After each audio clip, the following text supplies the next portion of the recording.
Surya sir ரொம்ப சந்தோஷப்படுவாங்க நிஜமாவே. I don't think he nose.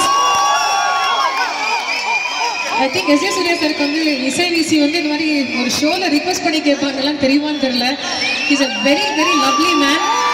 So நான் கட்டாயமாக நீங்கள் இந்த மாதிரி அவரோட பாட்டு ரொம்ப பிடிச்சிருக்குன்னு I definitely go and tell him. Thank you very much.